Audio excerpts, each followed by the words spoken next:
the early months when Putin went to India, talked to Modi, and went to China and talked to Xi Jinping. And then I went, because I know how to do that, and I followed the oil and the gas trade. And where are the oil and gas lines being built? They had made a deal. And the deal was to move the oil and gas from Russia, sell it to China and India, and use the money to buy the products from India and China to replace those that they wouldn't buy from the West because they didn't have the dollars to do it with. And then you saw it, and it all came together. The Chinese have become the manufacturer of the world. And if it's not Chinese, it's Vietnamese or Bangladeshis or something. They will sell to Russia. There's no problem. They want that business. They'll sell to Russia. And they make everything. The Russians are not going to be deprived of being unable to trade with Western Europe and America because this is what Americans don't get. There's nothing made here that they don't make better and cheaper. I'll give you an example. Electric vehicles, electric car, electric truck. The best electric cars and trucks in the world right now, as we speak, are made in China. It is the world leader in electric cars and trucks. And that's the future of cars and trucks. Okay, the Chinese have the best and the cheapest. Okay, so the whole world is making the transition for reasons of pollution and climate change, but also for reasons of economizing on oil and gas. All of that, they're making the switch. Where are they going to buy it? They go buy them in China. Russia can re-equip its entire fleet by buying from China. With what? With the money they get from selling China the oil and gas. It'll run those cars that are still running on oil and gas, plus heat people's homes and make the electricity and all the rest. You can't play the way you did before. If you go to Cuba, they're driving cars made in the 50s. Cobbled together, cannibalized Jeep stuff. Why? Because they can't replace it. But the rest of the world is different. It's like telling Israel, you can't do settler colonialism now. You know that American men are in love with the pickup truck. You got to have boots, sort of like those, boots, and a cowboy hat and a pickup truck, and you're a real man. Okay. Why is that? Is there something uniquely muscular about a pickup truck? No. Here's the reason. In the 1960s, the American car companies suddenly confronted real competition, which they hadn't for quite a while, mostly because of World War II. Ford, General Motors, Chrysler. Competition. Where was it coming from? Europe. VW, Peugeot, Fiat, the producers there. They were coming back from the destruction of World War II, and they all understood they have to beat the United States because we were the hegemon. So they knew they had to produce a car that was better and cheaper. If they could do that, like the VW Bug, then they could break the market because Americans were producing those boats on wheels, the old Chevy or the old silly car. Anyway, American Automobile Company went bonkers, losing money. A deal was struck. End result of the deal, a tariff. The Europeans accepted a tariff on the truck. 25%, that's a lot in the car business. So any truck coming from Europe, pickup truck, you'd have to pay the price of that truck plus 25 cents to Uncle Sam as a tariff tax in order to bring it in. So they couldn't do it. It meant for the American car companies, which is why they pushed for it, freebie. You can now produce your truck, and you could jack up the price by 20%, because that would still be less than they coming in having to pay 25%. But you would keep the profits yourself. So they did. And that's why they advertised trucks as manly symbols to every one of those 19-year-old wannabes who felt much larger and much more attractive to their potential girlfriend by having a truck. It had nothing to do. It was a deal. They advertised that because that was where the profit was, in a way that wasn't available on a sedan or a regular truck, et cetera, et cetera. Okay, what was the tariff until 6 months ago? What was the tariff on electric trucks and cars from China? 27.5% more. Biden 6 months ago raised it to 100%. If you go to Europe today, 1/4 of all the electric vehicles on the road in Europe are Chinese. If you go to the United States, not 1/4, zero. By the way, the biggest Chinese company, I'm going to ask you, you ever heard of it? Who makes cars and trucks? Does it a name like Chevy or Ford? BYD, 3 initials. It's the Colossus of China that makes electric vehicles. It's the largest seller of electric vehicles in Europe. It's not Tesla, it's them. They've outdone Tesla. Tesla's in China too, but BYD in China is the core company. This is a summary of all of what is going on. The United States is thereby, and that's the point, isolating itself. We are the place where there are no cheap electric vehicles. Why? We are the sufferers.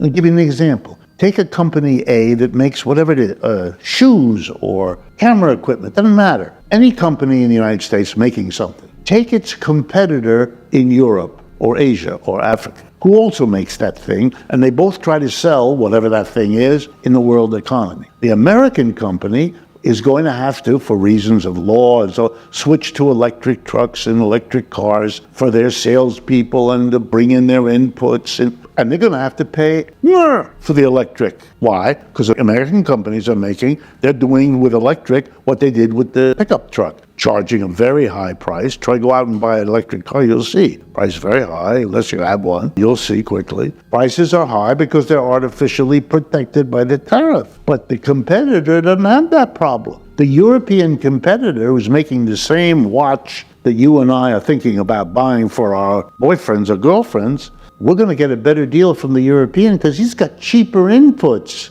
like electric or American. So the American company got nothing to do with electric vehicles is going to be hurt by it. They don't get this. Just like everybody understood that Russia and China could buy all the gas and oil Russia can produce for the next 50 years. Do we really want to develop that business? Because when the war in Ukraine is over, the Russians might decide we're not going to sell to Europe. Why should we risk them doing that to us again?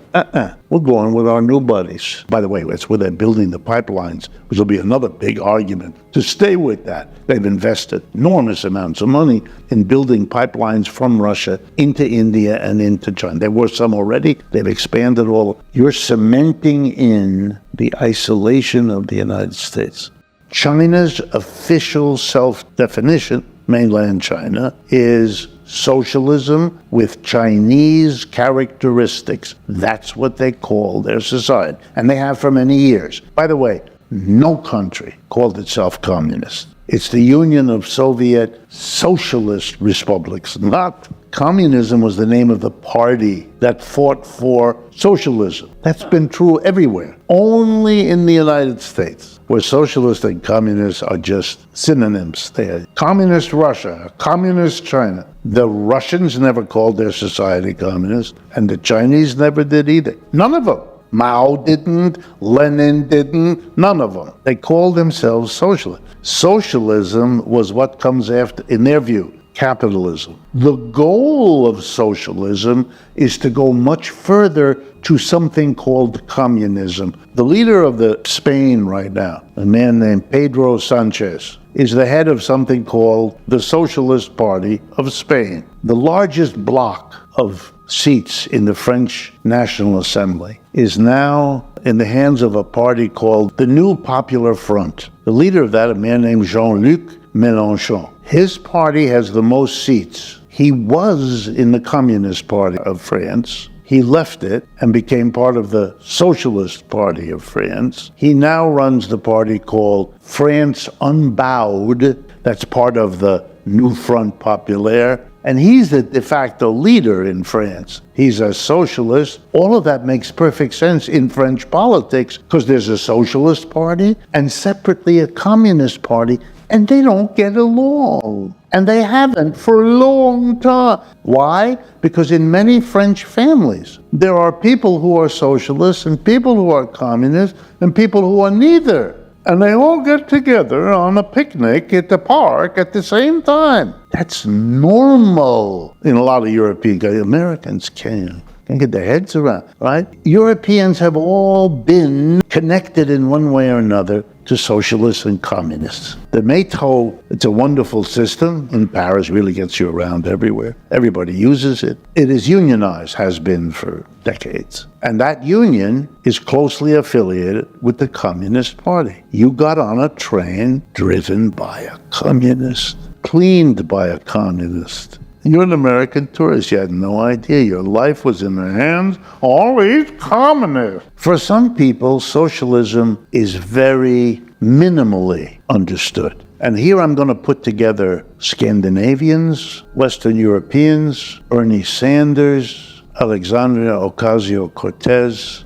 They're socialists. They all accept and don't run away from the label socialist. What do they mean? They mean a society in which factories, offices, and stores, businesses in short, enterprises, are owned and operated privately, in which employers, a small minority, hire most people as employees to work in the factories, offices, and stores. Why is that not the United States or Britain, which they would call capitalist? Their answer is because we want the government to intervene massively to soften the hard edges of capitalism. Capitalists like to get away with paying very low wages to their employees. That makes the employees' lives difficult. We are in favor of minimum wages, a law which says you cannot pay that person what you're paying him now. That's not enough.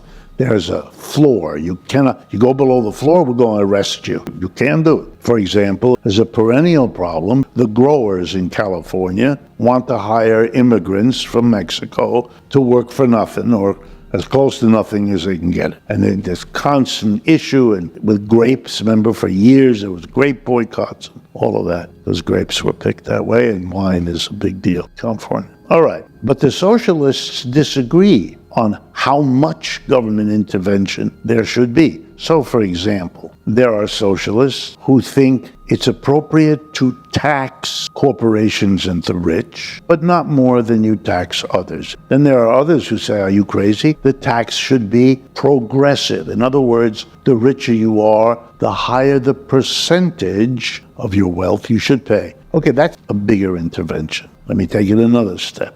There are socialists who say we have to have an office of safety and health. Corporations are constantly shortcutting, protecting their workers from too much heat or bad air or shitty water or whatever. And so the government has to come in and monitor and control and regulate. There's a whole school of socialism that understands there are different kinds of socialism depending on how far into the economy the government is supposed to go to take away its hard edges. Should the government give everybody a free education? Should the government give everybody free medical care? By the way, in France, the university is free. In Germany, the university is free. Undergraduate and graduate, Americans need to hear it. It's been that way a long time. My French family, when a child is born, they're covered by a medical insurance, as is the birth, and they are covered until they die. I've been a visiting professor at the University of Paris, and when I got my little certificate, it said on it, this is a certificate for your medical. When I had a couple of things, I got strep throat or something, I went to the medical system, gave them my card, and that's it. They took care of me. You don't pay. The doctors explained that to me. We're on salary, we don't depend on how many of you come in here. By the way, there was nobody in the office except the doctor. They don't need a clerk. They take my card, stick it in a computer, and there everything there is, and they type in what it is, what's wrong with me, what medication they prescribe, and so forth. Then they said you have to have a lab test. You go down the street, gave them the same card.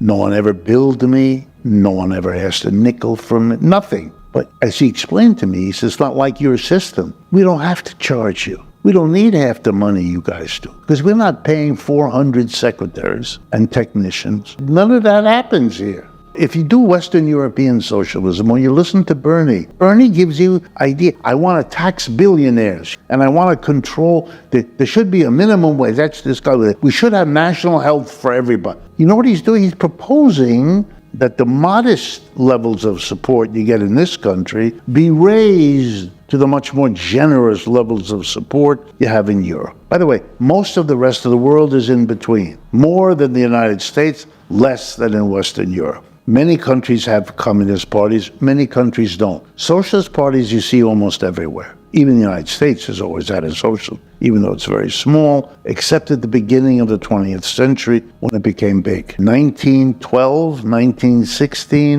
1924. That period, you had a major union leader, Eugene Victor Debs, head of the Railway Workers Union in this country, leader of the American Socialist Party. He was in prison as the head of the Socialist Party when he ran and got 1 million votes in this country. So when people tell you socialism can never be in the United States, it's again ignorance talking. He was in prison because as head of the Socialist Party, at the outbreak of World War I, he went around the country, because there was no radio or television yet, giving speeches urging American workers not to participate in the war on the argument this is a war among capitalists who are fighting to grab hold of the world. No working man should be killing other working men for that. For that, he was arrested and put in jail. Several leaders around the world reacted to World War I with the same words. One of them was Vladimir Lenin, who had to leave Russia because the alternative would have been he would have been in prison. He left and went to live in Zurich, Switzerland.